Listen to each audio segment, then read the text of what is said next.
Thank you for joining us today for another Microsoft Mastery Call. I'm Shannon Proverbs, your community manager and MC. I am so excited for today's session because we're going to revisit probably my favorite topic, which is around selling and MCEM, also known as the Microsoft Customer Engagement Methodology. We have a very special guest who's going to deliver this discussion today. He is an incredible asset. And he's an incredible speaker. He's also my personal mentor, worldwide channel sales leadership, Elliot Dunlop. Elliot has been a part of Microsoft for over 2 decades. He's an expert in strategic sales, business revenue growth, as well as personal and executive leadership development. And every time he speaks, he provides tremendous value and insight. He'll be covering the fundamentals of MCEM. We're going to have a good discussion also with our founder, Justin Slagle, and how you can better align with the Microsoft sellers to build a solid business relationship and position your practice for more opportunities in 2025. So first, we will kick off the call with top of mind items with our fearless leader, Justin Slagle, who will then segue into the MCEM conversation with Elliot Dunlop. And after the discussion, I will share what's next on the calendar and close the call. So please feel free to drop your questions in the chat. Let us know that if you were in attendance and if you're around, you have any questions, we can take you off mute so that we can hear your input and get your questions answered as well. So let's go ahead and kick off with top of mind items with Justin. Justin, please take it away. All right. Thanks, Shannon. And John, thanks for that question about the TPM folks in SoCal. We're all pretty good. Most of us are south in Orange County and San Diego. Definitely have friends up in the LA area who've been affected, but thanks for the note. Hey, top of mind for me, a couple of things. One, don't forget that there's some changes upcoming. I mentioned last week the changes for the partner program where your benefits will change on the 22nd. The silver and gold, of course. I mean, I think a lot of you have already been working with our team, or you're working with others to make sure you've got a good conversion plan. But the main thing is the benefits, right? Everybody and with your solution designations will get new licensing, and those things are retroactive, so they will start immediately. So that's fantastic. The other thing that we're starting to see a lot of is the EA to CSP conversions and those conversations that are happening. So remember, we talked about this maybe back in November and December. These conversations are happening where the customers are they're not going to be able to renew their EA. They're going to have to move to either CSP or the MCAE, and CSP is much more attractive for most of them. So make sure that you're having those conversations, or you're ready to have those conversations. I also want to bring in Matt real quick. Matt gave a briefing to our team, and also was reading through and did a little briefing for a new Copilot offering that Microsoft released this morning. So Matt, you want to talk about the new Copilot chat? Yeah, I'm really excited about this. I'm just going to share my screen for just a second. So I posted this in our TPM Managed Partner Program community. I'll put a link in the chat window so you can all go look at it. But hot off the press, Microsoft made an announcement. They now have a free version of Microsoft 365 Copilot. It's called Microsoft 365 Copilot Chat. And so the free version, it's kind of like the web-based version, the consumer version. It allows me to have web grounded chats with Copilot. It gives me Copilot pages. It can do some other things. But if you look at this chart under agents, it now allows me to go and build Copilot agents that can then interact with my company data. But here's the catch.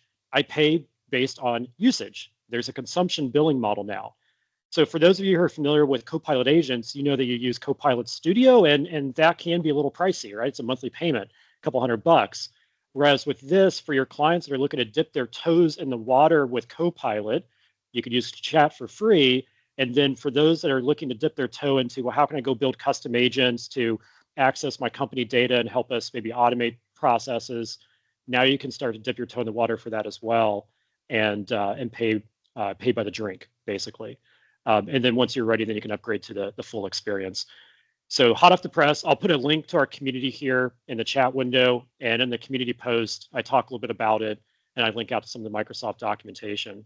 But we're really excited about that, and hopefully that can help all of you as partners go out and speak the good word on Copilot. So much opportunity there, and we're starting to see it, and I love that Microsoft is. We've always said AI starts with doing something small and then growing it a little bit. And so when you do that and you have those opportunities, this is where I want to bring in Elliot to the conversation. And Matt, don't go anywhere. Let's talk to Elliot about. So Elliot, Microsoft has put this framework in place called MCEM, Microsoft Customer Engagement Methodology, for partners to be able to say, hey, Microsoft, we want to work with you. But tell us a little bit more. What is MCEM all about? What's funny, can y'all hear me okay? We can. Yep. Oh, great. So first of all, I just want to say thank y'all for having me again into the partner community. This, Partner Masters has been a awesome blessing for PDMs and people that work in the community, a partner within Microsoft for this type of information that they give you. But let's take a step back as we talk about MCEM, when we talk about, the ability, the Microsoft customer engagement model. So for years and years and years, Justin and Matt, Microsoft couldn't even talk to each other about how velocity selling happens, right? You had different entities, the CSU and the STU and the ATU. They had different thought processes on how a deal should have velocity, how we should enter in stages in our CRM. And then going to the customer, our partners out there had different ways. I mean, I talked to some partners that had 2 stages, 0 and 100, or starting and win the deal. And I used to always ask them, well, what happens in between that? Well, we don't have any type of definitions between that. So, Judson, our leader, over MCAPS, thought about how can we create and get rid of all these disparate thought processes on how a sales stage should go. How can we align Microsoft on one sales stage? And then I was one of the first to take it to the partners, because I realized early, if the partners understood MCEM and they understood, exactly what that means, then they would be able to communicate to our sellers better. They would be able to talk about deals better. And it would shorten the length of time in how those conversations would go. So the MCEM stage is really about velocity and one language. I love that, Elliot. Yeah. One language, common language to speak to. Yeah, almost like a common language database or something. They've got all this common stuff. It just makes sense. But Ellie, you talk about stages. So what are the stages that Microsoft has set? Great question. So there are 5 stages, right? The first stage is listen and consult. And, your partners out there that are in this community, they're on this call, that is exactly, what it says. It is really reaching out to the customer. It's whether you find them on social media or you're doing it in LinkedIn. It's about having opportunity, having a thought process. Maybe somebody said, hey, here is an opportunity over at ABC company. I like you, Partner Masters, to go talk to, you might want to investigate. That's that early stage listen and consult. You probably call a customer, you've qualified that opportunity and say, hey, there's something here. The next stage is about inspire and design. This is my favorite stage because you know what, partners, out of the 5 stages in the past, Microsoft would bring partners in at sales stage 5, right? You would be in the last stage. Hey, get out of my way. Let me get it done. I'll talk to you later, partner. With partners being in that sales stage 2, which is inspire and design, that says we want you in the opportunity early. We want you talking to sellers. We want to get you engaged with the customer early in the process, because you are the experts out there. If we get you engaged, you all can talk to the customers. You can land and expand. We might be going down a path. Sometimes we get one-sided in our solutions. You'll be able to kind of broaden that atmosphere. So that inspire and design, when I saw engaged partners, I thought that was the best thing ever in sales stage 2. Sales stage 3 is empower and achieve. Once you've gotten that deal up and you start talking about the delivery, you start talking about the billing, you start talking about, closing, this is when you get that 80%, you're near close. And then realized value is when you are closed, right? You close the deal, you have your success team engaged, you're checking in with the customer, you're delivering on that deal. And the final stage, manage and optimize, is really about how do you go back? Now we've done what we said we were going to do with this specific opportunity in sales stage 1 through 4. Now in sales stage 5, is there anything else? And this is what partners do very well, of going back and expanding. So Elliot, I really want to break this down because you got a lot of really great stuff here. And if I make it real for some of the partners who are listening here, I'm a partner and I've got some accounts that I want to go target, right? I've got a list of, hey, here's 1,000 customers in Southern California. I want to go target these guys for a fabric opportunity. Where does that fit in here? That would fit in listen and consult, because Okay. you have the list of customers you're going to target, and you've intentionally identified why you want to target these customers, right? So now, think of that. Do I need to share that with Microsoft? Do I need to say, hey, Elliot, I've got this list of 1,000. I just want to let you know that I'm going to go contact these people. Do I need to share it at that point? Depending on your relationship, you might want to share it, right? But most partners in that sales stage are kind of in that investigative mode. They're going to go meet with the customer, or they're going to have a couple of conversations. They may talk to Microsoft and say, hey, do you know anything about ABC customer that I need to know? Depending on the relationship. Most of the time, partners start engaging with the sellers at that Inspire and Design, or vice versa. We got outgoing and ingoing. So outgoing is, inbound is when the partner is sending to you. That would be kind of what you're talking about, Justin, in that sales stage 2. But don't forget about the outbound in that sales stage 2, where a Microsoft seller has done exactly what I just told you to do. They've qualified and intentionally, and they might have something on the hook that they want to pass to you. Yep. Okay. So now let's say, okay, I've got this list of 1,000. We're doing some webinars, and one of them raises their hand and says, hey, Fabric looks interesting. I'm on Power BI capacity right now, and I've learned I've got to go over to Fabric. I don't know anything about it. Let's have a call and let's talk through this. Am I now at Inspire and Design?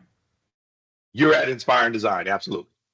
And so I'm in this stage where the customer's like throwing some questions at me, doing some things. When does it move from Inspire and Design into Empower and Achieve?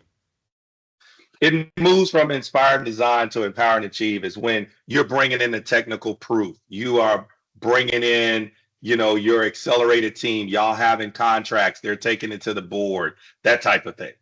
Okay, so I bring in my architects. We're doing some pre-sales activities, technical pre-sales. We're scoping it out. Maybe doing a proof of concept or a proof of value or something of that's still in Empower and Achieve? Yes. Perfect. Okay, so then they say, this looks fantastic. Sign me up. I want to sign the contract. Am I still in Empower and Achieve, or do I move forward? You move forward. Okay, so now I'm in Realize Value. Yep. So they sign the contract, and now it's like, okay, I own this stuff, but I can't stop there. I think that was one of the most brilliant things that Judson introduced in this program was, in the old days, it used to be Microsoft would sell a 3-year enterprise agreement and walk away, and 2.5 years later for renewal, they'd come back, right? But now they've said, okay, they signed the contract, but it doesn't stop. We got to go do more stuff. We have to help enable them. We have to get them to understand what Fabric's all about. How can they leverage the data sources they have? How do they do more reporting? How do they do these things? So now I've got them on Fabric. I've got them using it. How do I get them into stage 5 of manage and optimize? Absolutely. So you got them using Fabric, the customers understanding. The way you get in stage 5 is you want to go back and revisit that. And it's kind of like, hey, have we delivered upon what we delivered on? Are there any questions? And oh, by the way, and I think you do this well, Justin, with, you give those cloud ascent and letting partners know, hey, this might be your next sales stage, or this might be your next selling item. This is where that manage and optimize, because you've landed it. Now you can go back into that decision maker and start selling other things based upon some of the data they get from partner masters, some of the other data that they may get from some of their other intel bases. Or maybe it's in healthcare and you heard that there's a new competitive solution out there and Microsoft is beating it. You might go in and have a conversation about it in that manage and optimize. Yeah, so I mean, and I love the graphic that Matt posted in, because a lot of times they'll show MCEM like in a circular format, because it is like ongoing, right? Once you have a customer, we've got this customer, they're on Fabric, we're doing all this stuff to manage and optimize. Like we own the relationship with the customer. And so when we start saying, okay, we want to do listen and consult, really it's about like you have the customer, listen to when they say something about AI. Listen to when they say something about, oh, our security probably needs a little beefing up. We don't have to do all these big campaigns, right? So it is a circular motion about all the different new technologies. And then something new like Copilot chat pops up and it's like, hey, maybe I should go talk to my existing customer base to start this thing all over. Am I thinking about that right, Elliot? You absolutely are. Okay. Yep. All right. Perfect. So then I want to talk about like, okay, let's think about this from the mindset of like the Microsoft field team. I've heard you talk about this before, Elliot. Like if a partner is engaging with the field seller and they understand the MCEM stages, they understand what we just talked about. How does that separate a partner who knows this versus a partner who's like, I don't even know what you're talking about when you say listen and consult? That is $1 million question, and I'm gonna give all the partners out there $1 million answer. It will take your meeting from 30 minutes to 15 minutes. I'll say that again. I have been preaching MCEM. I don't set 30-minute meetings with sellers anymore. 15 minutes. And the way that you do that is when you say, if you were to call up a seller, if you're a seller, Justin, and I am a partner, I'm going to get on the phone with you and I'm going to say, hi, Justin. My name's Elliot. I'm with ABC Company. We're working in your territory. I got a customer I got a customer EFG on the hook, and I'd like to speak to you about it. You're going to say, great, let's talk. I'm going to say, right now, this customer is in sales stage 3. Right off the bat, Justin, you perk up your ears. Right off the bat. Even if you said this customer is in sales stage 2, you perk up your ears. Because now that seller, you, Justin, can trust that I know the process, that I'm not, BSing them. I'm not throwing something over the roof, that I understand the MCEM process. Now I can say, hey, it's in sales stage 3. You know what I've done. And now I can just talk about what I need from you in next business actions or what I'm going to go do and what we're going to agree upon. And then when's our next call? I mean, it doesn't get more powerful than that, right? Because I think about all the calls that I was on while I was at Microsoft, and partners would come in and we always use the term like they're just fishing, right? And they're fishing for like, hey, what is Microsoft doing to drum up some new opportunities? Where if I go in and I say, hey, I'm in the empower and achieve stage, like we're trying to sign contracts here, a field seller immediately knows like, okay, this person knows what they're talking about. This is what they're doing. So, Elliot, even when partners are like we preach to everybody, you got to go put your opportunities in partner center. When you're putting your opportunities in partner center, is it important to talk about the sales stage there in the notes, especially like, let's say I'm an unknown entity, this particular deal, I've never worked with this account team, any of the SSPs. Why would I want to do that? This is again, that's why I think I know Partner Masters is a great solution for all the partners in this community, because you all are preaching the gospel in how you're supposed to do it. Listen, you put your opportunities in the partner center. That is the ground basis for how you get noticed. And you also think about partner center and including the sales stage in the notes, because that gives you validity. Think about this. I know partners that have sold $1 million deals in a territory and never spoke to a seller and never got a lead, never engaged. You know what that seller does? Looks at it, sees that they got $1 million deal, and they move on to the fires. The partner that puts the notes in that says, hey, I'm closing this deal, it's in sales stage 3. And again, if anybody takes, the importance of MCEM, I'm going to throw this word out there, velocity. And you're able to show that you velocity sold this deal. Even if you didn't talk to anybody, when you call up that seller, you can say, I took this deal from sales stage 3 to 5. And that's a powerful thing. When leadership looks at who are the partners they need to be talking to for Fabric, for data and AI, for M365, they're going to look in Partner Center and see who has the opportunities, see who is closing deals. We have all those metrics, and Partner Center is the baseline for that. And Partner Center can also launch you to conversations so that when you do get on the phone, this MCEM process, again, one language, you begin to perk ears up and begin to create your own history. Yeah, and Matt, I want to bring you in here because like when you were in the security engineering team, like we've talked about many times, like it's so important to put things in partner center because it's not just the field team who's looking at this. Like there's other Right. teams at Microsoft who look at the lead sharing and marketplace and opportunities and those things as well, right? Yeah, I mean, and you and I have talked for years about you're not co-selling with just the field, you're co-selling with the entire company of Microsoft. So you want to be visible to the engineering teams, you want to be visible to the marketing teams, obviously the sales teams, the partner teams, everybody. But yeah, when I was in engineering and my peers, we would go into the data from Partner Center to figure out who are the best partners, right? And who are the partners that are a good partner back to Microsoft? Who's sharing leads? Who's working those leads? What marketplace offers are you attaching to those leads? What marketplace offers do you even have listed? All of that data allows Microsoft to understand, who are those best partners, and that determines, hey, do you get on stage at Inspire or now Ignite for a presentation? Can you help us with a new product launch and be a launch partner for that? There's all these other things that come downstream when that data is in the system and you're visible. Yeah.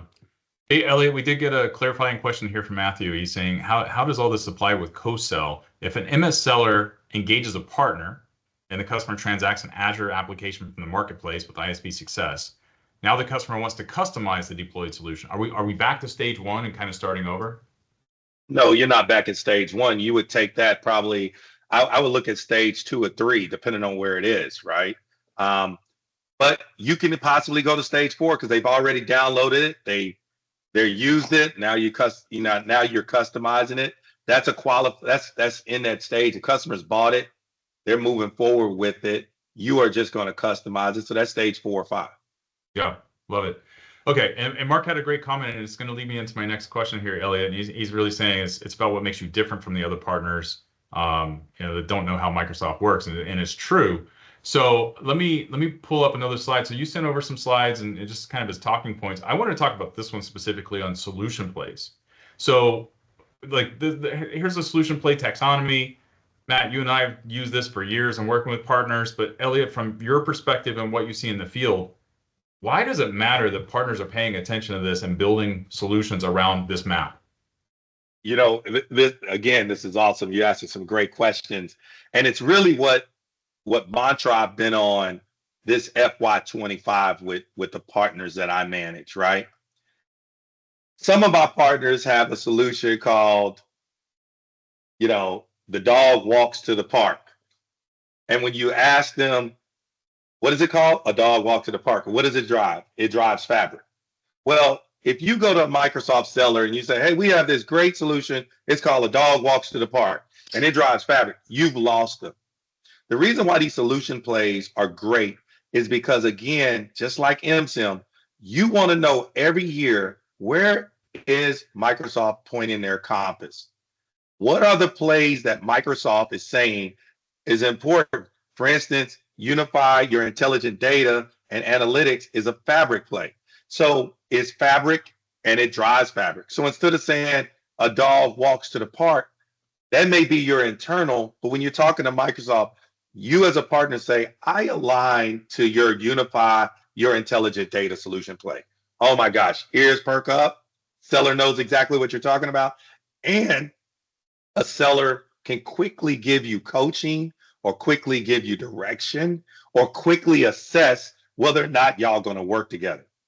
But these solution plays are so important for you to know every year, because the other half of that, Justin, and you've been a senior leader at Microsoft. Look, Microsoft throws, I will tell you, out of these, you look at data and I, there's 1, 2, 3, 4. There's 4 plays. Every leader knows I may not be able to hit all 4 of those plays. I'm going to work in them, but these 2 plays will probably be my grade, right? So you as a partner, when you're talking to a Microsoft leader or you're talking to an M1 or an M2, you can go up there and ask them, hey, tell me where you're focusing. What solution plays are you focusing on? And they may say, I'm focusing on migrate Oracle because I believe that's going to help me in my number. Boom. If you got a migrate Oracle solution, that's all you talk about during that meeting. Well, So it really kind of makes you intentional. I'm sorry. Go ahead. Yeah, no, it brings up another thing where a lot of times, I mean, my history at Microsoft, my history here at TPM, a lot of partners think, well, I've got to do everything. I've got to do it all. But well, how do you see it, Elliot? How do you see the field team? Like, if a partner says, well, I can do anything, Microsoft, how does that come across? It's like me walking to a pizza buffet, right? I don't know what to get. So I'm just gonna take a little of it, of everything, right? Instead of saying, being very intentional. I always ask partners, yes, I know you could do everything, but if you were to serve an a la carte meal, what is your best meal? If you do migrations well, then that is your a la carte meal. Stick in the migration lane. Don't be afraid to tell that seller or that Microsoft leader, hey, I'm an excellent migration partner. I do a lot of other stuff, but when you think of migrations, I want you to think of me. Because what I'm learning is the partners that do everything, it becomes confusing in the seller, and it becomes confusing in the channel. The partners that are able to differentiate and intentionalize what they do, they are very programmatic in their approach. Hey, I'm a migration partner, but once I get in front of that customer, I'm going to talk about migration, but that customer will see a lot more of my portfolio. But just being intentional has gotten you past that barrier of confusion. So, Elliot, can you talk about like as you're saying that, I'm personally thinking about the SSPs, the solution sales professionals, right? If I'm talking to a data and AI SSP, are they going to care that I do stuff in modern work or I do stuff in security? Like when I talk to these people, that's another way to look at this, right? Is if I'm working with an SSP specifically, who are the ones out there driving a lot of the sales, like the sales motions, how do I laser in on what they want to hear about and stay away from the other stuff? Absolutely. When I was when I worked in the channel in the region, one of the things that I changed was partners going to the AEs. I actually shifted to partners going to SSPs. But when I did that change, it was a paradigm shift because partners were used to calling up the AEs. Now they had to call up the specialists. But when I did that, I soon found out that I had to help the partners get very intentional about how that person gets paid. So when you mention a data and AI specialist, they're just going to want to know those solution plays in data and AI and security. That's all they want to play in. All the rest of the solution chart that you got on the screen, I'm not going to say it doesn't matter because we're all Microsoft, stockholders, right? I'm not saying that they won't, they won't sit down and listen, but why spend that time talking to somebody about something they don't get paid on? Spend the time honing in, and don't be afraid to ask that seller, hey, I know you're a data and AI specialist. I know there are 4 data and AI plays. Which one are you focused on? Oh, you're focused on innovate with Azure AI platform? Great. I just want to focus on what I do with that. And talk to them about it. Yeah, I love it. Love it. Now, Andrea's asking a question. I'm going to bring this one over to you, Matt, but she's saying, brand new partner question potentially. Do you have to have a marketplace offer to put ops in Partner Center? Microsoft made some changes. You don't necessarily have to do that. But Matt, can I direct the question to you? Like a technical person looking at this chart right here, like if you say, okay, we're really good at, well, I know you're really good at security. So let's say that we're really good at threat protection, XDR, and SIEM. What do we do? What are the steps that I should take as a partner to showcase to Microsoft that we're really good at that, at threat protection and XDR and SIEM? Yeah, I think it's a great question, Andrea. And, put on my Microsoft hat again. Threat protection and then threat detection with XDR and SIEM, that means many different things. And so you definitely want to think through, well, if that's something I do, well, specifically, SIEM means Sentinel and XDR means Microsoft 365 Defender. But what do I do there? Do I offer assessments? Do I offer deployments? Do I offer managed services? What do I do with those products? I probably need to go tell Microsoft what I do with those products. And so the way I tell Microsoft what I do with those products is I go list them in Marketplace. And I list my services as a consulting or a professional service offer to tell Microsoft within that solution play, I offer design and deployments, or I offer managed services, or I offer all of the above, because I need to help the Microsoft team understand specifically what I do. The answer I don't want to tell them is I do everything, because obviously that's impossible. But I want to be kind of specific. And the way I do that is through Marketplace. And then when Elliot, you were talking about sharing leads, outbound referrals from Partner Center to Microsoft, I can then attach that Marketplace offer, right? And then attach that to that referral so I can let that team know, hey, this is the lead that we're sending you, but here's specifically our offer and how we can help. And that's kind of the catalog that Microsoft has for how they know who you are, but they don't know what you do. And Marketplace is the catalog for what you do. But Elliot, what do you think about that? Anything you'd add? No. You hit it on nail. Absolutely. So Elliot, there's the solution plays, but then there's also, like in your old world, industry. How much does industry matter? I mean, industry matters. I mean, but they're all running the same solution plays. Industry, I mean, they're going to tie a specific lever to the retail industry, but it's all going to map back to unifying your intelligent cloud. I mean, your intelligent data. That's the whole purpose of solution plays, that all your data and AI leaders, they go to one conference and they know exactly what their leader is going to measure them on with these plays, and they go back. And then, again, if your solution is a dog walks to the park, that's great, but make sure that it points toward one of these solution plays, right? Make sure it's pointing toward this so that when you're having that conversation, you can explain, this is why I named it a dog walks in the park, but it's really driving fabric. It helps you with your unified, intelligent data. And this is how, these are the customers I'm gonna go do this with. Love it. I love it. Okay, cool. All right, so you had another slide in here I want to show now. And really, this one's like the show me the money type slide. Okay. Yep. Once you, so there's a couple things here. First off, like the money that we're showing on this slide is really, hey, you've got to go achieve not just a solution designation, you got to get a specialization. You get a specialization, now you qualify for partner-led and funding, which is Azure Migrate Modernize or Azure Innovate funding for some AI solutions and so forth. So great, you qualify. Now we've got a customer who's in the, so this would be like in the inspire and design stage, right? It's still pre-sales, you haven't sold anything, but now you have money available. And so I want to talk through specifically, again, I'm a partner, I have this opportunity, I want to share this opportunity with Microsoft, with the field seller, either the AE or the SSP, and maybe give us some guidance. Should you share it with the AE or the SSP? And then what do I say? Like, do I tell them, hey, I have this money, or do I say, hey, I need you to help me? Or what's the best use of these types of funds? Man, Justin, you hitting me with the big questions today. I love it. I love it. So let me just say, and correct me if I'm wrong, Justin, on this, but partner masters can play a big part in what I'm about to say. As you look at these specializations and these incentives, although Microsoft has reduced a lot of personnel inside, they have put the money into the channels, but they've said, hey, you got to qualify and have these specializations to get this money. I have introduced, and what I've been on my, first it was MCEM, Elliott's always on a podium, shout something.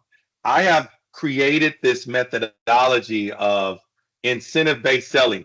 I got to change the name because it's IBS, and somebody may take that. I thought about incentive start selling, but that's ISS still. So I got to figure out what it's going to be. But if you are a partner, you can actually work with Justin's team, and correct me on this, but I'm thinking to find out if a customer qualifies for these dollars based upon the specializations you have. You can see that now in Partner Center, right? And I think, Justin, your team helps them kind of see that. Am I correct? Yeah, absolutely. So that's a value to this community that was never there before. So let me get to Justin's question now that we've established that. If I'm a partner and I have 3 or 4 of these specializations, and I go to the Partner Masters team and I said, can you help me figure out, if based upon my specializations, can you teach me or can you help me figure out how do I find out which one of these 5 customers qualify for funding? Out of these 5 customers, 3 of them qualify for 3 types of incentives that equal $50,000. Now, can you imagine going to a customer and saying, hey, I want to sell you this fabric solution, and you're also qualified for this.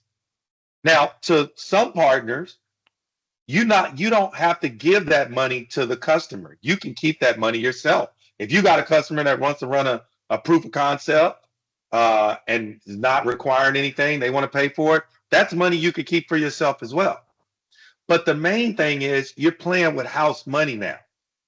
For the CEOs out there that want to speak to Microsoft leaders, imagine if you went to a data and AI leader and said, hey, I am going to start working with 50 accounts that fall in your territory. I've done the analysis with the partner masters. I realized that out of these 50 accounts, 30 of them qualify for incentives based on my specializations that equal $300,000. Can I work with your team? That person is going to be like, hell yeah. Yeah, you can work, because that's free money. If you talk to a seller and you find out that the account that you're going after qualifies for incentive, what is that seller going to say when you say, hey, my specializations have qualified me for $10,000 to start this proof of concept for this fabric solution with ABC account in your territory. Do I have your support? Yes. Yes, you have my support. So these specializations are game changers of how you go to business. So Elliot, let's do the flip side of that. Let's say that I don't have specializations and I'm coming to a seller and I say, hey, I've got an opportunity. Can you help me go get some ESIF for this? Is that an easy process for a seller? Is that something they want to do? It's not. It's an easy process, but it's not something they want to do. Why would they waste time filling out a lot of paperwork with you when they got a partner that has a specialization they can just throw that to? And that's what tends to happen. Sellers are at a point where it's an ease of use. They have so many partners coming at them. It's the partners that understand the MCEM. It's the partners that understand the solution state. It's the partners that understand their specializations. The ones that can have that conversation, remember, in 15 minutes, that the sellers begin to like. I see so many leads and sellers working with their fave five. Remember, you're the average of the 5 most people you talk to in a day. The sellers are an average of the 5 partners they talk to that day. And if they're talking to partners that are specialized, that have their specific STU specialization, if I'm a data and AI, I'm looking for partners that have data and AI specializations, and I know that they know how to go talk to a customer and they know MCEM, that's an ease of use. But you can get his ESIF. That seller can fill out some paperwork. You can go apply for ESIF. It's just a longer process. Yeah, but I mean, you're talking my language here. I mean, if I'm a seller at Microsoft, I want to work with the least resistance, right? The one who knows it, the one who already qualifies for it. That's the one that if somebody comes to me, great. If I have to do a bunch of work, but then I've got another opportunity, I'm probably not going to go back to the one who makes me do a lot of work. I'm probably going to want to go to the one that makes it easy for me, right? Absolutely. But let's talk about those SMC sellers. So, Elliot, I know that there's been some changes, new year. How, like, the SMC sellers, like, how many accounts do each one of those sellers have now on average? It depends. So you have SMC, kind of grow sellers, and then you have SMC acquisition sellers. I would say and then some of the specialists own just some, an acquisition. You might have an Azure specialist that owns that account. So those are really lovely, those acquisition, because you're dealing with that person that actually incentivized, especially like an SSP running an account. I would say on average, probably, 25 to 30 on average. And that's why it's so, go ahead. 25 to 30 on the specialization partners, or on the growth partner, which type? I'm saying if I was to take an average of the SMC sellers, they probably got 25 to 30 on average across all the accounts. Okay. And all so the different segments. When Microsoft says like SMC is really it's not like SMB is partner led, right? SMC is with partner. So why is it so important in SMC to sell with partner versus like an SMB where it's 100% partner led? What's the difference? I mean, the big difference is that that's where the growth is in SMC, and the sellers don't have the bandwidth.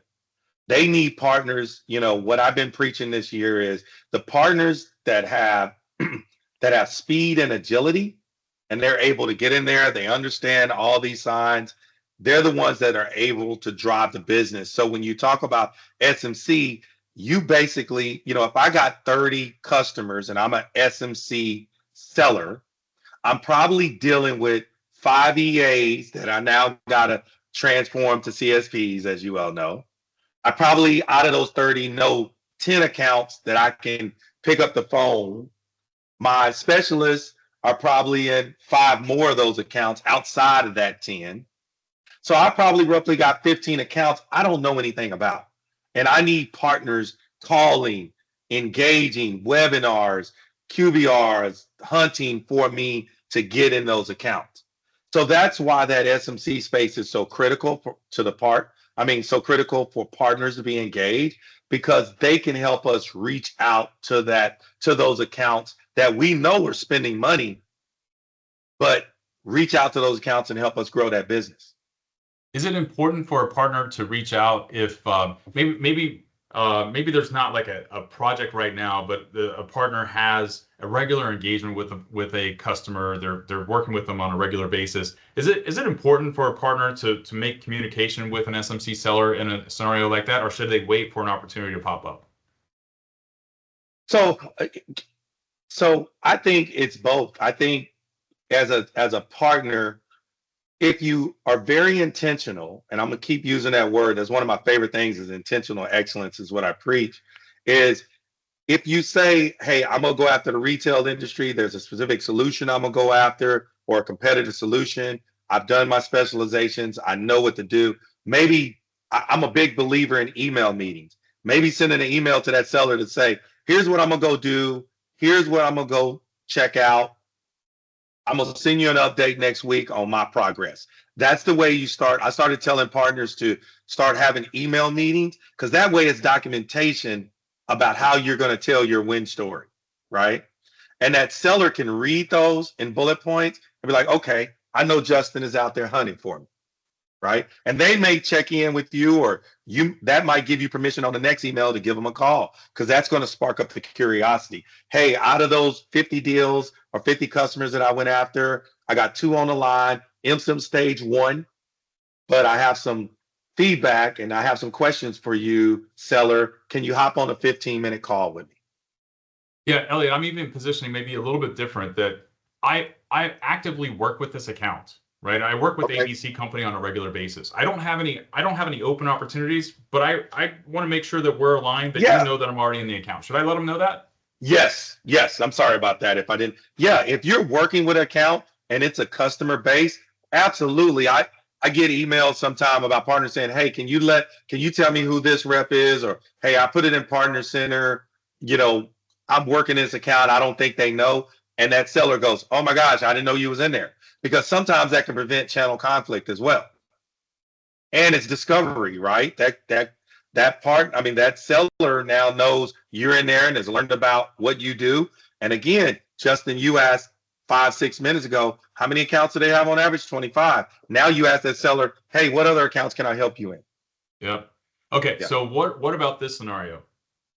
This is never going to happen with Partner Masters. We only do Microsoft. But partner does Salesforce. They do GCP. They do AWS, and they're supporting a managed customer on non-Microsoft environments. Should they share that? I mean, I think I don't know if they have to share it if there's no opportunity there. But what we try to do, I mean, let's face it, it's a competitive world. A lot of our partners do sell all 3 clouds. I think sellers are aware of that. I think it's all about trust. If y'all work on an opportunity, right? Because that partner's not going to come to Microsoft and say, I'm on AWS, I want to take them off and I'm going to tell you everything they say. They're not going to do that. But what they can do with that seller is say, hey, I want to work with you on this opportunity. Although I do work with other 3 clouds, I think that this opportunity best suits Microsoft. We have that customer trust and seller trust that we can move forward. I haven't seen a problem with that. Okay. All right. So I got another slide here that I really love that you had shared. And this one is really about Microsoft sales is really cyclical, right? And there's certain times of the year where you do different things. And you've kind of mapped out here, like I remember like going to a bunch of conferences where everything was moving to cloud, and it was the saying that we kept hearing was July is the new June. July is the new June, meaning it's a consumption business. You want to get as much business in July as you possibly can. Don't wait and close that deal until June. You're not going to get any business there. But like with your calendar that you have here, like you've got different stages where people are thinking about like, how do I plan this out? So if we're thinking as a Microsoft partner and I want to co-sell with the Microsoft field, how do I get inside their mind on how they're planning and selling? It's funny, Justin. You got a rock star that works for you, Brittany. And when we were back in the day in FSI, we figured this out. And we got really good with our partners. And Brittany and I sat down as we were planning co-sell days. How do we attack this year? Because a lot of times our partners are on calendar years versus Microsoft being on a July to June year, right? And so when you think about this timeline to all the partners out there, you think about January, February, March, right? If it's not done January, February, March, this is the opportunity identification time. This is that time to be reaching out to sellers. Hey, I want to connect with you. Hey, I got this deal. Hey, I'm running this intentional practice. However you want to kind of go, that's this time to kind of do that. Sellers are coming off the holidays. It's the beginning of the second half. There's usually a gap there. So they're trying to figure out how they're going to close this gap. So they're going to be picking up the phone, talking to partners, figuring out what's going on. They got to turn in plans, right, of how they're going to hit their half. May, June, and July, unless you got a deal that is going to close, not July, I'm sorry, April, May, and June. Unless you got a deal that's going to close in April, May, or June, that seller is probably not going to be that attentive. They're not going to jump on calls. They're trying to hit their number. They're trying to bring in those deals. This is the time that I think partners should be out there kind of lone wolfing it, like out there building pipeline, knocking on doors, thinking about MCEM, working with partner masters on their specialists. Like, this is the time that you want to kind of build up your pipeline. July, August, September, let me tell you, used to, and Justin and Matt know this, man, we were a 9-month selling company back in the day, from September to June. It's no more. We close out in June, and in July, you have your accounts. In July, sellers, SSPs and AEs and anybody getting paid commission selling something, they're putting together their business plan. They're aligning their partners to this business plan. So they are putting together how they're going to hit their full year number in July and August. Territories changes are being announced, but people are rolling in. By August, September, you're delivering your PTEP, what Microsoft calls the plan to exceed plan. So partners, back in April, May, and June, remember I told you to go out there and be hunting, building pipeline, so that in July, August, and September, you're talking to the Microsoft seller saying, look, I got 10 leads, or I got 5 leads in sales stage 2 and 5 leads in sales stage 3. And here are the customers. Where are my partners? You're low nose into Partner Center, because those sellers are looking in the Partner Center, understanding who are their top partners and where do they have opportunity at. And then October, November, December, you're executing on what hopefully you've connected with that seller. Hopefully you are sending out those data points. Hopefully you're talking to those customers. So in October, November, you can produce those results. So Elliot, would it even be fair to say that like partners should maybe consider, like, they're 1 quarter ahead of this? Like, if you should do your account planning like 1 quarter ahead of this. So when Microsoft starts doing their account planning, like you're good. Like you know all the accounts, you can have these conversations with the account teams. Absolutely. Absolutely. And that's why I said in that April, May, and June. Now, if you got a deal, I have to say this because I know it may be some people out there. If you got a deal that's closing in April, May, and June, definitely call Microsoft. They're very optimistic at that time. But to call them to talk about prospecting for the next year, or, here's what you're going to do. So you're absolutely right, Justin. In that April, May, and June timeframe, the partners should be building out their plans. They've already had a first quarter, so they know how they're shifting. They know what help they need, so that when that July, August come, they're talking to those sellers and engaging. Hey, Matt, I want to bring you back in here because like one of the things we've talked about many times, and we preach this a lot, is that really you've got to start with technical, right? You can't necessarily start with sales. So when we think about that part of this conversation, and you're putting together like a new offering, you want to go to market, like you looked at all those different solution plays and those technical abilities, and you look at the different sales models. Why does it need to start with technical? Yeah, it's a great point. We can't sell vaporware, right? So we can't go to a client and say, hey, this new M365 Copilot free version, we can sell you a bunch of professional services to help you get it deployed.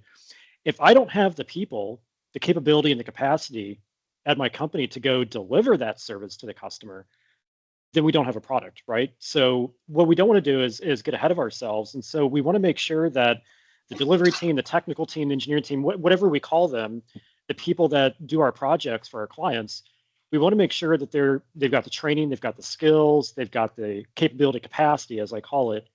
But we also want to make sure that you've got a solid product that's profitable, right? And so a lot of times, and just like any other technology company out there, you're going to go build your product from an idea that you have, but you need to make sure it makes business sense, right? And Justin, you and I, we've known each other for years and years, and we're always tossing around ideas when we're talking together. Some ideas are great ideas for consulting services or building products. Other ideas are, hey, it's cool, but how do we make money with it? Right. And so that's kind of why it starts with technical. Is your technical people understand the technology, they understand how it can be used.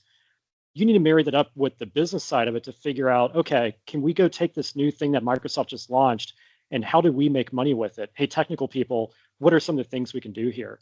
But what you don't want to do is go make a sale and promise a customer you can help them get something deployed and come to find out your team actually can't do it. And that's why it's important you want to start with technical. Yeah, 1,000% agree. Like go build those solutions first, identify them, put processes in place, and then like you can have your sellers maybe out there as you're building it, maybe doing like that first stage of listen and consult, and maybe they're doing some webinars, and maybe they're doing some things. But by the time you get into that inspire and design stage 2, like we got to be ready. So Elliot, you had one more slide here that maybe I just bring up here, so we only got a couple minutes left. But really, it's about the actions. And so maybe you can just recap this whole MCEM thing with these actions that you have for partners. Like, how do they be successful? How can they be successful with MCEM, Microsoft Customer Engagement Methodology, with some of the things we talked about today? No, absolutely. I think basically what this slide is saying is, as a seller, think about, my partner seller, Microsoft seller, think about having that knowledge. Think about having a plan. When you think about MCEM, think about leveraging that language, right? The conversation is really around, hey, do you have the solution plays? Do you have your specializations? Those things are important around the conversation because they will ground. MCEM will perk up the ears. The conversation, the solution plays and specialization will ground it. And then leadership, I'm always big about tooting your horn, and you want to make sure that if you follow these steps, you will have, and forgive me, I'm not saying this in a bad way, but I'm saying you will have the Microsoft maturity speak to go to the leadership to be able to ask for those extras, right? Hey, now that I've won you 5 deals with unifying intelligent data, Ben Holmes, who just got announced as the SMC SMC East leader. Now that I've done that, and I've been able to use my specializations, and I've been able to qualify for $100,000. If you were to open this up to your team, I'm pretty sure I could probably get close to $300,000 in incentives, and I probably can magnify my winnings. Now you have a better conversation with leadership. Is that making sense? That's awesome. That's awesome. So hopefully everybody has kind of learned a little bit about MCEM. I loved it when Microsoft came out with this. I loved it on the inside. I love it even more on the outside, being able to connect the dots with the Microsoft sellers and helping partners understand this. But Elliot, you've been a fantastic partner to the Partner Masters. Thank you so much for being here with us today. Matt, thanks for sharing the technical insights and helping on the technical side to put this all together. But Shannon, let me turn it back over to you to close us out. I'll just say, Justin, thank y'all for having me again. It's been excellent. Awesome.